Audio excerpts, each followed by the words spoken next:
Hey guys, and welcome to the King and Judge podcast, your only place to get Arsenal content. Today we are here with I'm here with my co-host Daniel. Sorry, we have to introduce ourselves. I am Leroy Hodgson, and let me just say, I am the King in the King and Judge podcast, and that is Daniel. Daniel is Hi.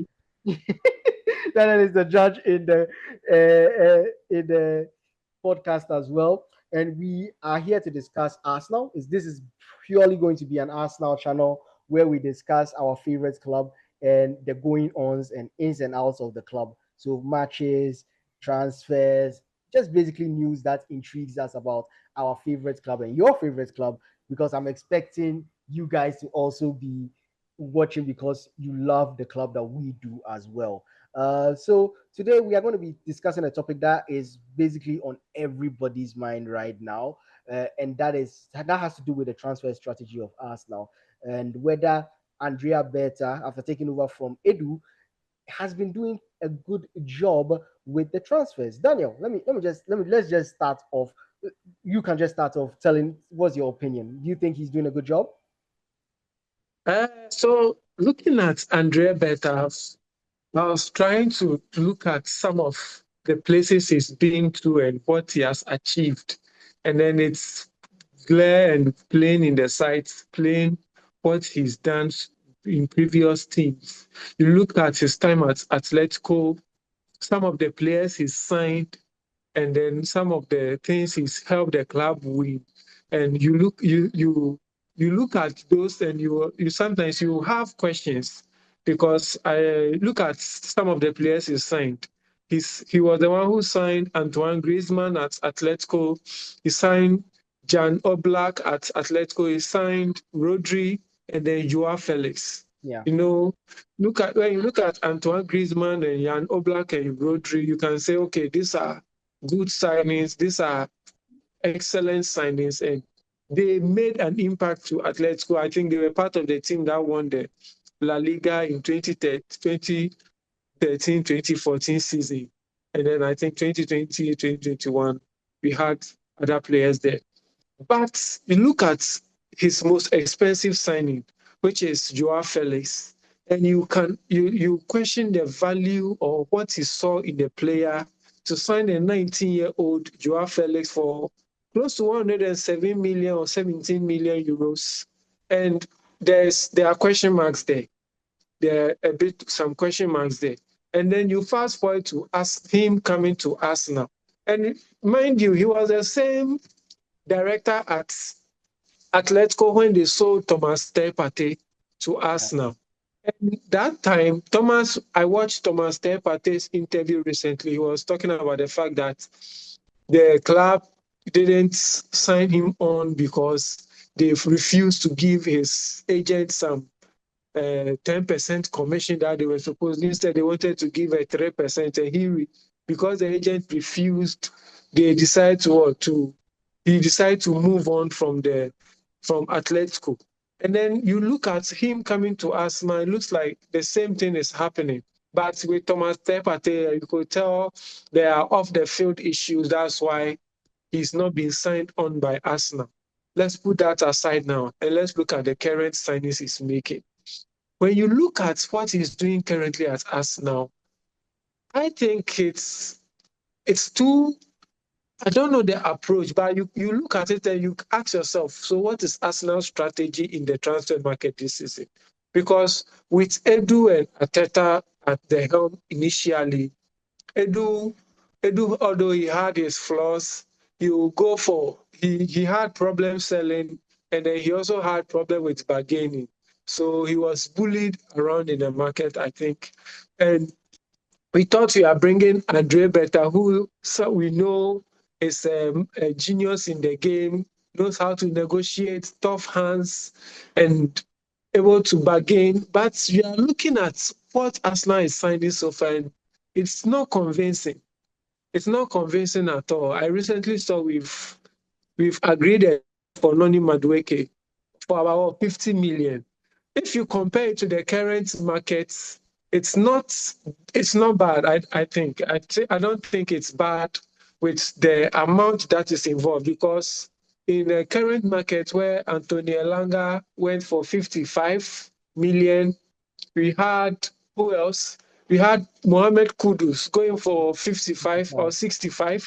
I think same 55. And look at players like Grealish, who went for 100 million. And Anthony. Anthony went for what? 85 million pounds. So you compare that to Madueke, who hasn't been bad either. You can tell, well, there is a good deal being made here. But my issue with Andrea Berta is he's he's it's like he's just trying to chase a lot of players in, although he has one person he wants, but he's just creating a factory of rumors for Arsenal fans to feast on. I don't know what that means though, but what he's trying to do with that though. But it doesn't look like we have a specific strategy of who we are going for.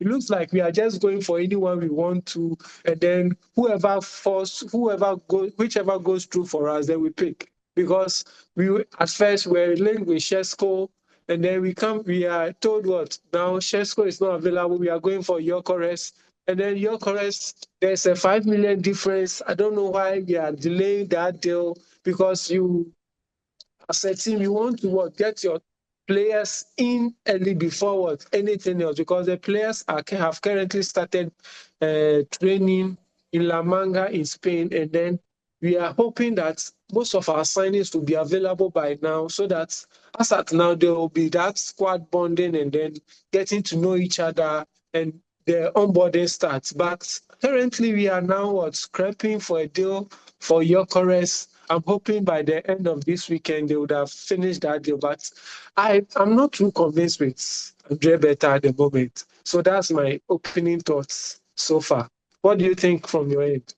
I honestly have to disagree with you. I think that though yes, there are a number of flaws. I think the Mm, Nanoni Madueke deal is one that I look at and say, why did we didn't really sure we needed someone to back up Saka, but I didn't think Madueke was the kind of profile I would have gone for in terms of a Saka backup. I'm not trying to deny that the player has some potential and he is good. He has the qualities that Arteta looks for, but I think that there are other players that could do exactly what he does, but better and for less money.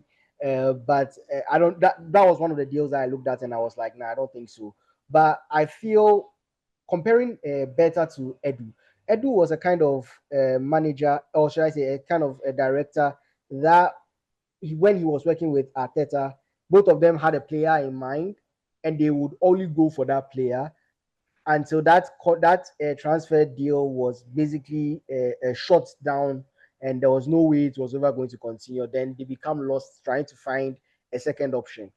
But with Berta, what I like about him is he's going for different players to let so something like the Shesko deal. Sure, Arsenal's first target was Shesko, or let me be honest, Arsenal's first target was Isak until Newcastle qualified for the Champions League, so there was no way they were going to get Isak because that deal was going to become now so expensive, and Arsenal was priced out of the deal.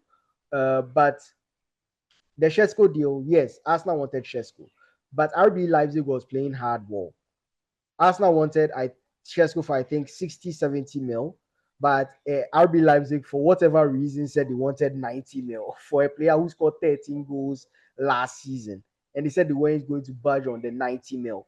And to Berta, I think he's like, look, we are not only his strategy is like we are not only negotiating with you for Shesko, we are also negotiating for Gyökeres. We're also negotiating for Ollie Watkins. Whoever gives us the best deal is the one who's going to get the money and we get the player. So I understand what he's doing. He's giving Arsenal options, trying to find the best possible deal for Arsenal because that's what he was brought here to do, to get the best deal. Let's look at something like a Declan Rice. I'm not trying to deny that the price tag, he has basically made that price tag look like it was pennies on the pounds. But initially, anybody would have looked at that price tag and said, what the hell is Arsenal doing? That player paying 100 million for Declan Rice doesn't make sense. Probably an 80 to 90 makes sense, but 100 mil doesn't make But sense. City was ready to do more. Yes, City was ready to do more. But what I'm trying to say is that the problem was negotiating deals, which Edu kind of had a problem with. And he was always narrow-minded in his scope. He wanted one player, and that's who he was going to get. So it's led us to a lot of problems last season when we needed reinforcements, but we couldn't get those reinforcements, and we had to go for a Sterling. We had to go for Sterling on loan, which I mean, it just tells you how bad we messed up that transfer window. So I think Arsenal is like, look, better come in, negotiate with as many players as you can, and get us the best deal possible. And to me, right now, what I would say is he has really gotten, let's say, value for money so far. Kepa, 5 mil. Brilliant. I'm not trying to say he's going to dislodge Raya, but for 5 mil for a number two of his quality, brilliant. Getting in Norgard, who is just there to replace, who is there to be the Partey replacement, because Partey we weren't able to sign Partey to a new deal. And Norgard is coming on less wages than Partey. Brilliant deal to me, because he's not going to be the starter. He's going to be sort of the backup option for Zubomendi, who came in for around 50 mil, 50 to 60 mil, which is also a brilliant deal. Which, okay, no, I don't think he negotiated. Was he the one who negotiated, or was it? I think, yeah, he no, negotiated. Zubimendi was done in January. It was done in January. So Okay. So it was Eddie. But that was also a brilliant deal I as think well. that was Eto, and then not Edu. Edu left earlier. So So I think Aito and it was yeah, Eto and Arteta. the Yeah. other director. Yeah, so I think that he's done a very good job with that deal was also a very good job. So now the problem areas, which is the one that I want to see the most work, and I understand that position is going to take a lot of time. We cannot deny that we need a world class left winger and we need a world class forward. If we get those two things, Arsenal challenging for the challenging for the Premier League, challenging for the Champions League doesn't look like a dream anymore. We can look at this team and say, okay, this is a team that's going to win the Premier League. This is a team that's going to a challenge and probably win the UEFA Champions League. My problem with another problem I have with Berta, even though I agree with what he's done, Shesko for 90 mil, that RB Leipzig is looking for. No, that's a no-go area. It's stupid. It's a silly. Even though he is honestly speaking to me, my preferred forward for Arteta. Gyökeres coming in for, let's say, an 80 mil makes much more sense. And I think that even though he has to work on a number of things, I think he would do good at Arsenal. And with Arteta, he's somebody who will be able to get the most out of him. So yeah, I get the I feel like it was the Noni deal that all of a sudden everybody is now like, what the hell is Arsenal doing? Why is Arsenal not Yeah, signing world class players like Liverpool or a City? But here's the case where Arsenal's problem last season was not world class players. The problem last season was we didn't have enough depth in our squad. We didn't yeah, have it, and we have to solve that problem. Yes, right now, Mosquera, the Christian Mosquera deal, is because Tommy, we had to release him because of his injury problem, because he has to get better, but we still need a yeah. replacement for him. So I don't know why people are talking like it's a bad deal. We need depth. If we went into the season without a backup for what's his name, for Saliba, everybody will Saliba. start making noise that why didn't we buy a defender last at the end of the season? Didn't we do? But that was our problem, and he's trying to solve it. Getting a number one striker and a new number nine, Gyökeres would be good. Rodrigo would be excellent for the left wing, even though we don't But know what's Leroy, let me happening. chip in here. Yeah, Let me chip in here. You know, if you're a club, a serious club, Mm. a serious director, and you have a strategy that's what you have certain holes you have to fill. Okay, why don't you fill those holes before you look at the other areas? So us now as a club, we need a striker, an out and out striker, Yeah. and then a left winger. So why don't you go for the out and out striker? Make sure that place is sorted with whatever money you have, and the left winger, you solve it with whatever money you have before you go and look at the debt. Mm. So what if you spend money on the debt and now there's no money for the out and out striker? Do you go and sign a mediocre player? Yeah. Or, But here's my take on that. Look at what's happening at Manchester United with Mbuemo. They have other areas they need to solve, but they are so focused on Mbuemo because that's their he's one of the most important players they need right now this season. But they are forgetting other areas of the pitch that needs to be solved. And yeah, if the negotiation takes too long, by the time you are done getting those Gyökeres, those Rodrigo, you won't have enough time to negotiate the depth that you need. So why not do all of it at once? And it's obvious that Berta is doing all of it at the same time. It's not like he's only focusing on depth. He's also focusing on the Gyökeres deal, which we know he's focused on.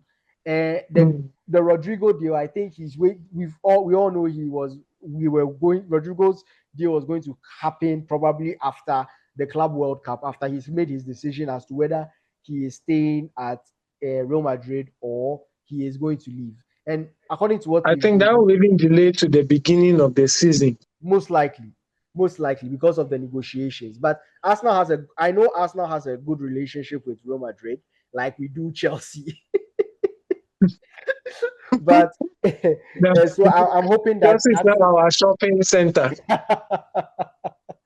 so I'm hoping that with that relationship we have with them, it won't be too difficult to get that deal done.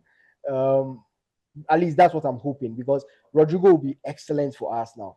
It will be an excellent signing for us now.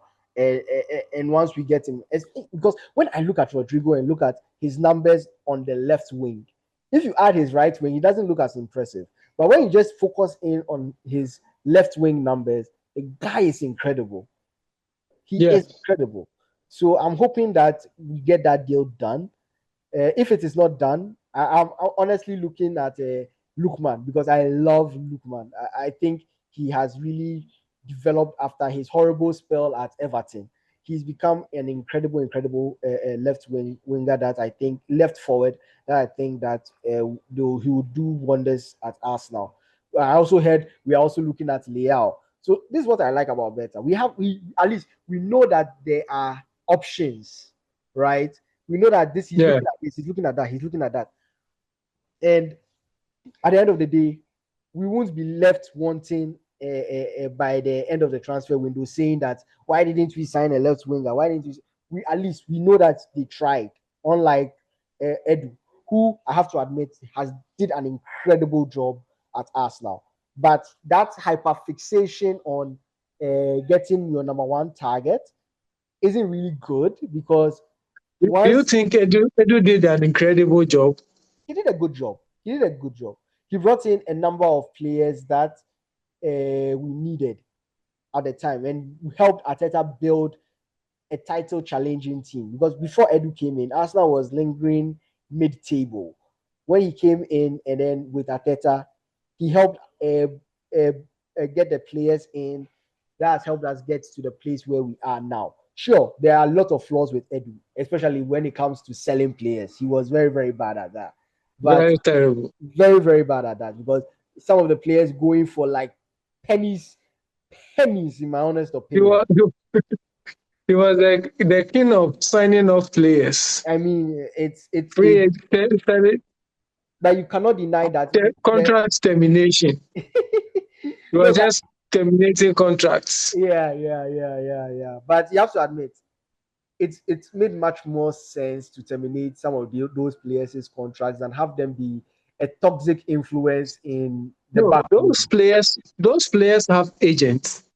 And as a technical director, if you know you don't need a certain player, you tell the agent of the players that what they should look for deals abroad for their clients because they are not needed. But I don't know what relation Edu had with them. He found it difficult telling the agents to look for deals abroad. So they wouldn't. Some of the agents knew that it would be difficult to get a club to buy them. So they rather negotiate with him that he should terminate their contract, which at the end comes at a cost to the club. Because imagine if you are some of the players they didn't need to terminate their contracts. Some of the players they didn't need to terminate Like their let me say, contracts. let's look at a situation like an Ozil. 300, was it 300,000 pounds a week? Yeah, he was taking 300,000. Nobody was going to pay that money for Ozil. Nobody's Yes, going to pay that but money. if you told the agent to get him a club, the agent will negotiate a smaller salary. Would Ozil take that? You made Aubameyang leave for free. Okay, that one they are Aubameyang left for free. Look at a player like Lucas Torreira, who we sold for cheap. How yes, much? 50 million euros. horrible deal. That was a horrible deal. That's not something you should be doing. Smith Rowe was also to me Smith Rowe, you don't not a sell good him deal. for that cheap. Chelsea would have sold Smith Rowe for 60 million. Yeah. You see, so I believe there were a lot of talents, and he just didn't have the power in terms of selling, and his buying wasn't also that good. I'm sure he is good technically when it came to spotting certain players, because look at Martinelli, very good buy Very good player. for him. Yeah. Yes. But when it came to selling, Edu had problems selling. And I think he was also bullied when it on the negotiations table, because if as a technical director you can't get much out of your players, then it means you are not a good negotiator. So I believe Edu had his ups and downs, but your then problem was mainly Edu was a bad negotiator, both in selling and buying, but he was able to target. What I am looking at is he was able to look at these players that probably weren't really on people's radar, like a Gabriel. Gabriel was good, but nobody thought he was that good. Saliba definitely was a potential, was huge potential, but nobody was thinking he would be as good as he is right now. Yeah. I don't think so. But he was able to identify these players, bring them into Arsenal's for his talent identity is very good. Yes. His talent identity is very good. Yeah. So I think then you still have to question the skill of negotiating skill. That was where the issue is. And I think if you compare it to Berta, Berta also has the negotiating skill, but then I don't think he has the talent identity. I think he does. Yet. Look at who the players he's signed over the years. Some of them are ballers right now. Rodri, but Oblak, Griezmann, who else? Like most of them are. I'm going to mention a lot. I think he was the one who signed Thomas Partey too. Yes. So I think that Atletico. Yes, so I think his talent identification is not that bad. It's actually quite good as well. I think Mosquera is a talent that we could develop over time. So I think Berta actually is good when it comes to talent identification as well.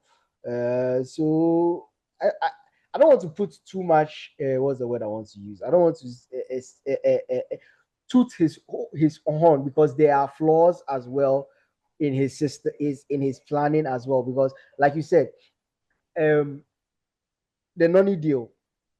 I don't know. That's a deal. That's a deal you make at the beginning of the season when you finish buying all the players you need. Yeah. So at that time, if you get a Noni Madueke, after you've bought your Yokores, you've bought your Eze in, you've brought your Rodrigo in, and you get a Noni Madueke, you are not going to get the fans angry. The annoying thing, sorry to cut you, but the annoying thing is it is now putting some doubts in one of our biggest talents in Waneri when it comes to game time. He's signing a new deal. He's like, You are going for Noni Madueke. You are going for Eze. Where do I fit in? Yeah, Like, where do I fit in? yeah. They will start asking questions. Yeah, it's like you are trying to say I'm not good enough, so you need to bring in Mm. a player. Because note that Wanieri also has Fabio Vieira too there. There's Fabio Vieira. You've not sold Fabio So I Vieira. believe Fabio Vieira, they are looking to sell him. I'm So also I'm looking at sure that. they would have told him that Fabio Vieira will be leaving Yeah, but because then you have I Odegaard. heard Palmer But then you have Odegaard. is after him. Yeah. You have Yes, Odegaard, Odegaard is going to play most of the games. of course. So if you're a Waneri, you are thinking, okay, so if Odegaard is not available, that's when I come in. At But first, most I likely, had if better Arsenal options signs, if Saka wasn't available.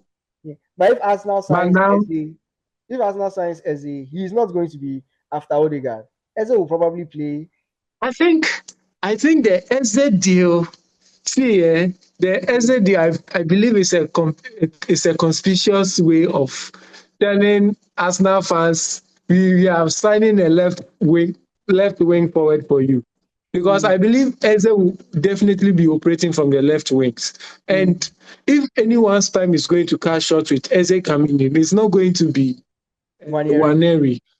No, I believe Waneri will always play ahead, when Odegaard in the 60th, 70th minute, when maybe Arsenal is leading 2-0 and Odegaard is tired, you bring Waneri on. But Eze, I believe, will be given more chances in the left wing position. Or I believe he's also going to compete with Declan Rice more Mm, for game time. So his competition, I think, will be with Declan Rice. okay. So, and Declan Rice is already ahead of him. And so in a game where we are 1-1, we are at 1-1, or we are drawing. Maybe in the 60th, 70th minute, Arteta can decide, okay, in this game, I see maybe Martin Zubimendi is struggling to create chances or is struggling to pass forward. Then he decides to take what Zubimendi out, pushes Declan Rice to the defensive midfield, and then he brings Eze in what as number 10. So now we will have two attacking midfielders in what? In Eze and what? And Odegaard Yeah. to beat any low block that we are playing against. So I'm looking at Eze as more of a left winger or someone to compete with Declan Rice more than to compete with Odegaard. Now, if So that's the that's case, what where happens with I Merino? yes, Merino is also going to continue. So Merino, I believe, will also have more chances in defensive midfield in Mm. the second half or Notice attacking. that we have signed Norgard. Yes. Mm. And we also have who Havertz there. So I believe Havertz will also play more as a striker. Havertz, I don't think he's going to play as an attacking striker again or a second striker. He will be more of a Especially if we sign Gyökeres. yeah. So, but it's good. It's interesting times ahead. I wouldn't want to be in Arteta's shoes at the moment, Now but then I he's believe, spoiled for choice, so he has no yeah, excuse that he's always playing the same 11 yeah, every he won't have single match. the excuse of playing the same team. But you know what they say: when it's not sport, you don't change it. When it's not broken, you don't change it. So I believe that's why we need to sign the players in early, so that we know he knows who he needs ready for the season opener. Yeah. Because if the players are not in early, he's going to take like the first 10 games of the season to try and figure out what is his best first 11. And that's going to be an issue because if you leave that to him without the players he wants before the beginning of the season, then you are going to make him start the old players that started last season.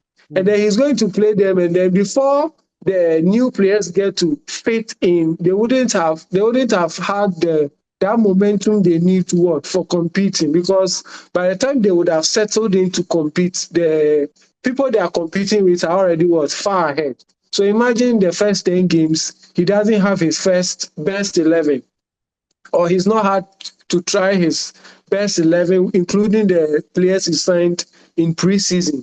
And then he starts the season with what? The players he played with last season. Yeah. He's, is the players whom he would have signed will all be bench players. And I'm sure by within first 10, 15 games, the new players will start complaining if they are not getting the chance to what, to start games. So I believe it's better they come in early, they compete, they know people, they fight for the places before the season begins. So with that, they come out, they come in what, more hungry or hungrier.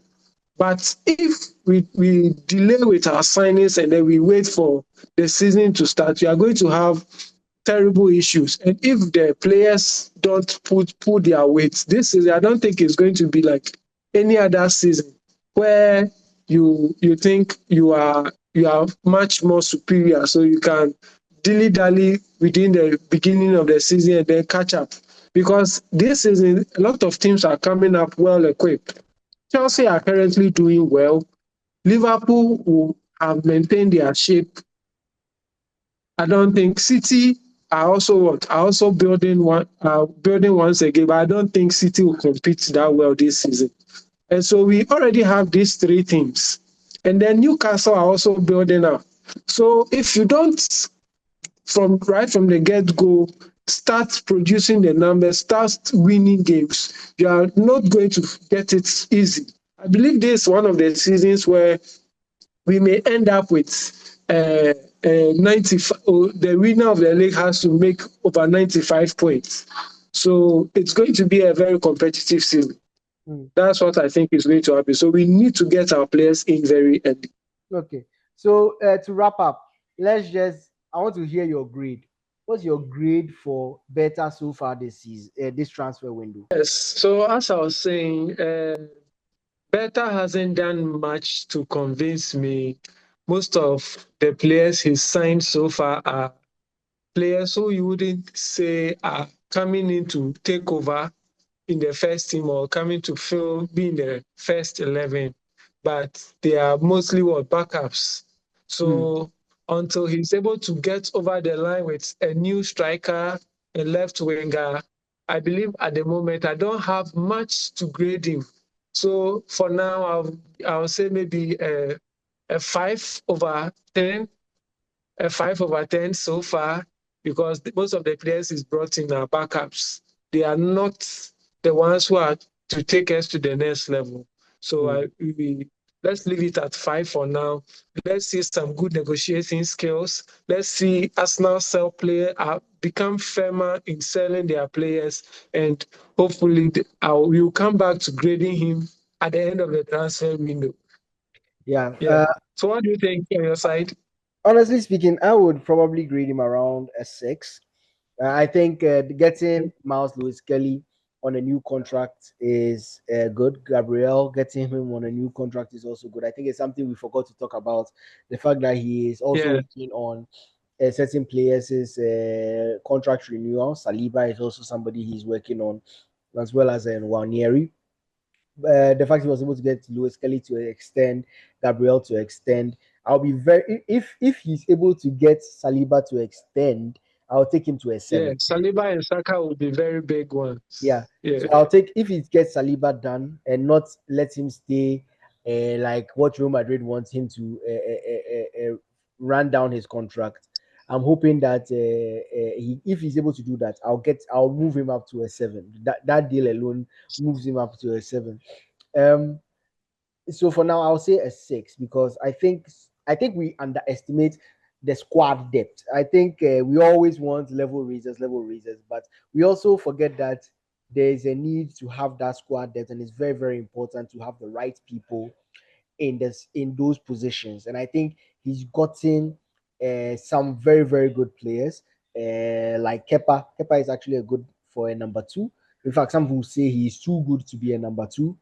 I would also point that Norgard is actually very good for a number 2 as well. He was starting for yeah, Brentford. I think he's very, very good for a number Brentford. 2. Yeah. I also think that who else have we signed?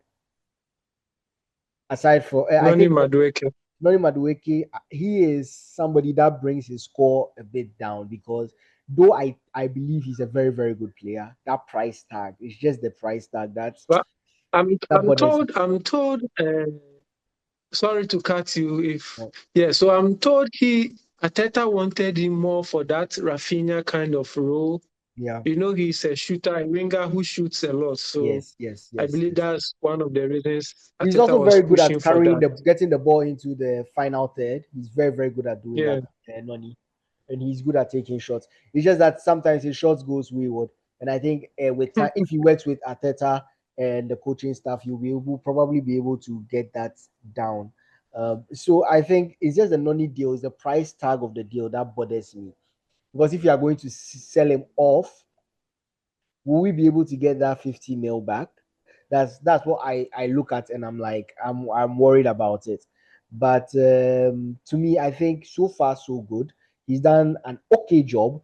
It's just what we'll see between now and the transfer window ending. Will we get Gyökeres? Will we sign a Rodrigo or will we sign a different left forward? And those deals are going to be very, very important. Also, we have to look at sales as well because certain players need to go. I hear we Yeah. are probably going to sell a left winger, but we are not Yeah. sure whether it's going to be Martinelli or it's going to be Trossard. If we are a serious club, it should be Trossard over Martinelli. Yeah, I also think so too. It's just that I believe that Martinelli will probably bring in the most money rather than a Yeah. Trossard. Whereas Martinelli could go for around an 80 mil, a Trossard will probably go for what 40 to 15, 50 or 20. I don't know. 20, It's 20 to 20 mil. I think that was the stated 20 price, mil. right? That's 20 what mil, the club is asking. around like 20 mil for Trossard. So I don't know. I think that that one is also something we have to look at as well. Will he be able to get those deals done, and would they be for good money? Because Zinchenko is also still in the squad. Probably might need to go. Yeah. So Gabriel Jesus is another one. Though people think he can stay in the squad, probably might need to get rid of him as well because he's I on think Gabriel huge Jesus, if wages. you have to sell him, will be in January. Mm. We'll see. We'll see. The fact of the matter is, we will see. But yeah, I would give him a six, honestly, for now. But it depends on what we see, and it might, depending on what happens from now till the end of the season, he could either go up or go down, in my honest opinion. But yeah, so guys, that's how we wrap up the first episode of the King and Judge podcast, your number one Arsenal podcast. I, Make sure to tune I in. think our viewers should also give us their rating Yeah, in the also comment YouTube. section. Yeah, you give us your rating in the comment sections. How has Veta done for you so far this season? Is he a six? Is he five? You think he's done a 10 out of 10 job? Let us know. Or maybe you are one of the people who think the Noni deal has destroyed everything and he needs to be out of the club and whatever. So it depends.